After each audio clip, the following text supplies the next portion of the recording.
but hopefully people can hear me.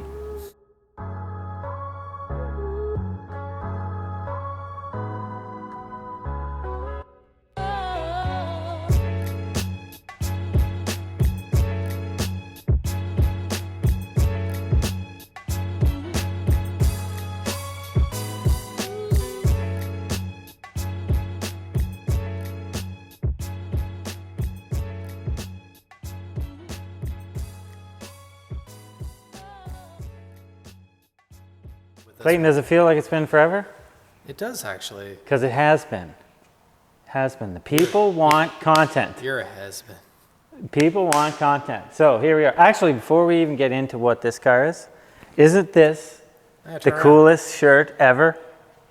It's only money, man. Merch plug. You can find it down below on our website. I should show you guys the actual concept drawing I did of this. Yeah, I'll put it in. Yeah. Okay. So MK7.5 R, it's here for a few upgrades. The longtime viewers may recognize this car because it has been on the channel before.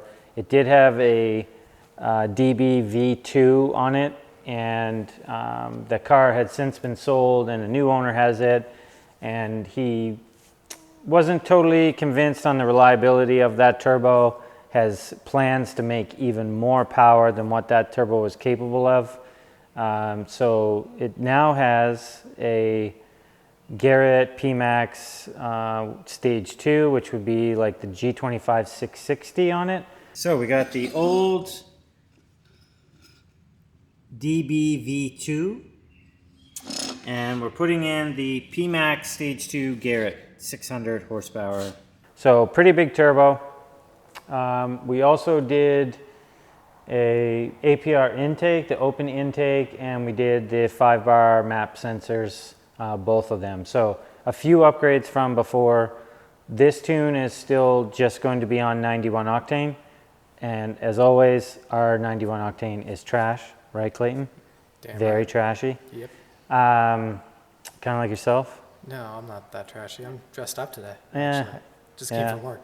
The other thing, though, what about all the other stuff that's been on this car that these people may not know that haven't watched the video? It does have the Precision Raceworks multi-port injection kit with their low-pressure fuel pump. It does have, I forget what front-mount intercooler, maybe CTS front-mount intercooler. I'd have to, maybe I'll blurt it over the screen, or you can blurt it over the screen once I remember what it is. CTS downpipe. CTS downpipe, stock catback exhaust still. Okay. And it is now running EQT software, and we're actually about to do, or have been working through an E-tune with EQT. So we're still going through that process right now. So the software changed, the turbo changed. We're not expecting a ton more in the horsepower department. Hopefully we can score a little bit more from where it was, but the key thing will be once we put ethanol in this thing and crank it up. And he's potentially looking at maybe building the engine, but I kind of recommended to him, let's push it on the stock engine for a while. But that's not going to be today. The key is getting this new setup kind of all figured out so that he can drive it and enjoy it, have the worries set aside of the turbo, and see if we can make any more power. Let's get to it. Okay, so we're going to do our first run on this. This is basically the first file from EQT, so it's going to be conservative, not expecting to, do anything super impressive. It's just basically to get a baseline, and then we can start doing the configuration from there, or they can. I'm basically just the go-between right now.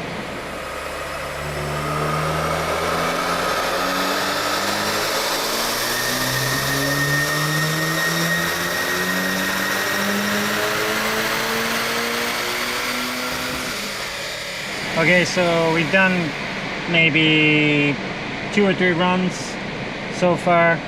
The first run I had a tach signal problem. Did 398. I don't know what torque it did in that one. The last run did 425. Again, we're on 91 octane with no ethanol content at all. So this is basically as crappy as it gets. So fuel is the major problem, but we're gonna try another run. We got another update and we'll see what it does this time.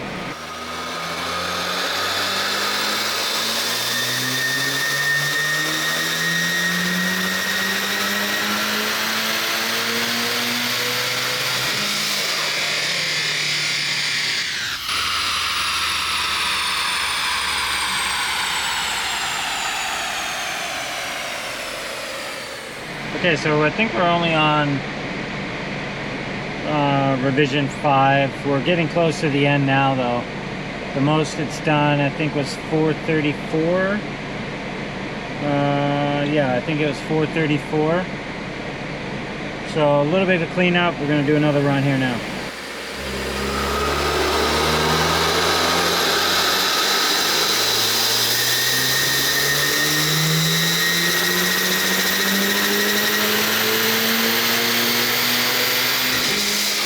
Okay, we're gonna do another run. Just constantly fighting knock with this junky 91 octane we got here. Some new fresh plugs in the old girl. And we're gonna do another run here.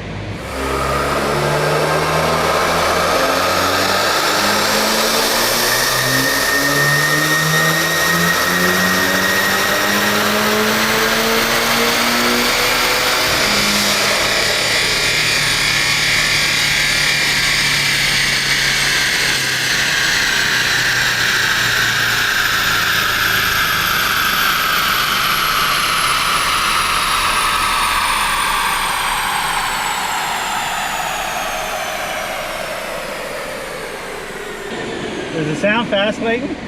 Sounds fast? Does it sound fast? It sounds It's really like we're fast. going like Mach 10. Sounds like 160 mile an hour. Yeah, it is. Okay, a little smoother up top that time compared to the last run, which is good. So we'll get them to look at the logs and reassess. So I thought I'd check the GoPro in here. Typically with a regular chiptune car, I don't take them out ever for driving, just because those companies like APR and Integrated Engineering, etc., they have those things dialed, so there's no reason for me to ever take a car out that's been just a regular stage 1, stage 2 flash done.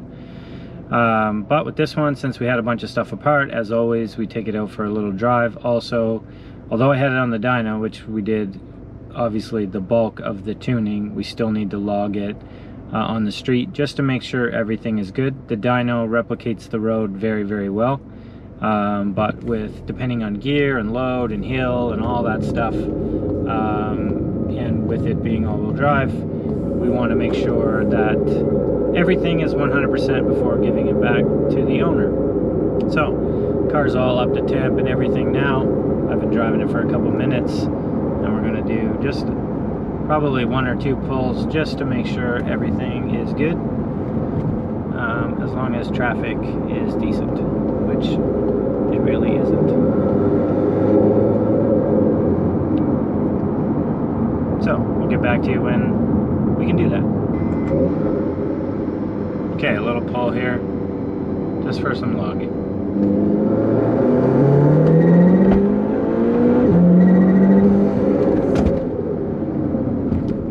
Very hard. One more time just to try to get a little bit more of a log. That was a little short for what I actually need out of this thing. The intake, the APR open intake sounds a lot different in the car.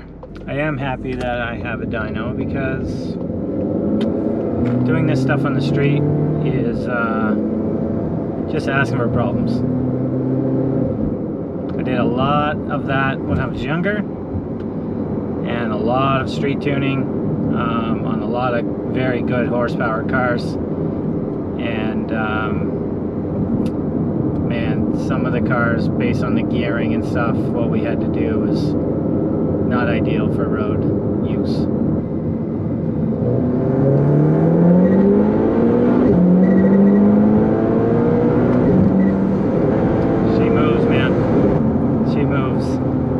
So we got one good log in for for sure. I can stop. Okay, so we finished up on this 7.5 R with the Garrett Pmax S2 or Stage 2, basically G25 660. So I'll show you guys the dyno graph in a second. Everything went pretty flawlessly with this thing. The only thing we had to swap out was the plugs. This is on 91 octane, as I would have mentioned probably earlier in the video. With that being said, I did have a jug of ethanol here ready to go in it so we could try to crank the power up, but the low pressure fuel pump is still running the stock low pressure fuel pump module. So we either have to upgrade the module or potentially swap out the pump to like a brushless pump if we want to do the kind of kill mode. There's definitely a lot more potential in this thing, but with our 91 we're very limited, as I've mentioned in many videos, but our 91 has no ethanol content at all. So a lot of people, even if there's like a 10% ethanol, it really helps. And although our pumps here, for the guys local watching this stuff, you'll see on our pumps that it says may contain up to 10% ethanol. I constantly test it. There's no ethanol content in our fuel, I promise. So we're very, very handicapped in the fuel department, but as mentioned with this thing, the owner wants to make even more power, and I suspect we will be doing the low pressure fuel pump module or changing the pump out to a brushless pump, and it'll be back on here and we'll really be turning up the power. But we wanted to put this video out there mainly because we have a handful of videos in regards to turbo upgrades on these Mark 7Rs. We've done the standards, we've done the EQT standard version, we've done the XL version, we've done the DB-V2, which was actually on this car previously, and we've also done recently one of APR's new turbos as well. I forget exactly what they're called, 605 something, I can't remember their exact name.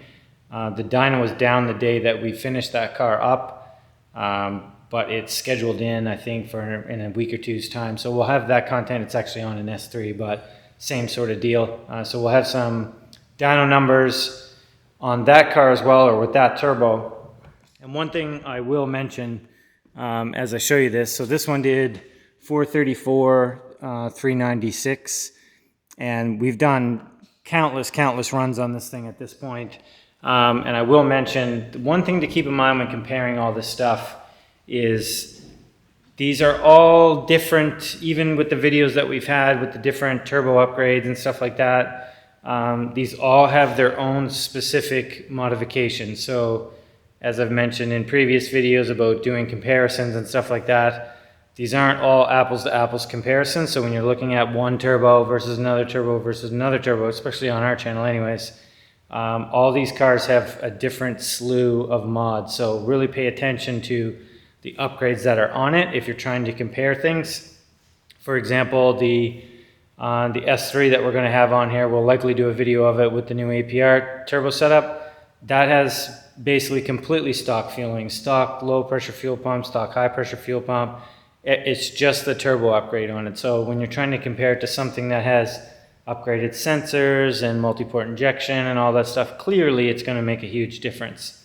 The crazy thing about this is that, Clayton will probably add in some B-roll here, is how stock it really looks with the engine cover on it, the turbo itself, and other than the odd line, it looks basically stock, which is insane because, as you can see from the car itself, it looks stock also, and it's basically an ultimate sleeper. So if you guys have any questions or comments, I don't think I've forgotten anything, be sure to ask them below. The power band, everything, the reliability, I know the owner's going to be super pumped with it, especially knowing where we can go with it and where we'll likely go with it. So ask any questions and we'll see you in the next video.